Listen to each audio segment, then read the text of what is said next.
Abzo Lahnesh from Matam City, Yakare Futa represent Abzo D, Jason G, Med Doctor Amber Gang. Dape, Sandapani Nigongope, Rapoko Joke Sana Tata Niyo Coupe, Badana Fata Msigu Jo Couple, Ayumana Fata, Dape, Sandapani Nigongope, Robson of Tata Niyo Coupe, Badana Fata, Pagam Msigu Jo Couple, Ayumana Fata.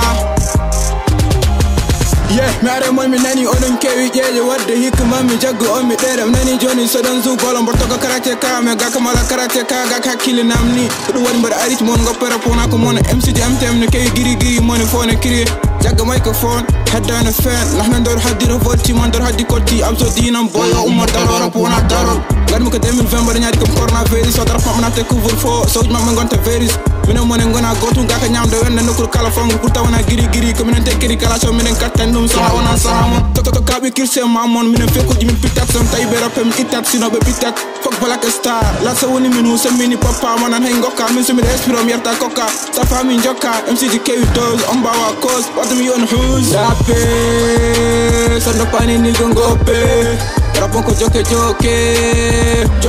sana tata ni coupe badana fata msigu jo couple ayumana fata dape sando pani ni gongope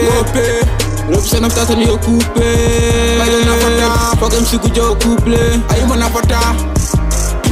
Bika kaitana mana nyadi ndan mi kaitana wada am fek yerenum jogin ko pende Tupac mada wada rap tik tak irum hip hop ko sabi mbede bak woni halani mbede Musa be rahma be ko sobe on espirta ko ngujat espirta fonder ko dusba sando pani ni gongope rapon ko joke Robson of Tata Niyo Coupe, Badana Fata Msigu Jo Couple, Ayumana Fata dape sando pani ni gongope Robson of Tata Niyo Coupe, Badana Fata Pagam Msigu Jo Couple, Ayumana Fata.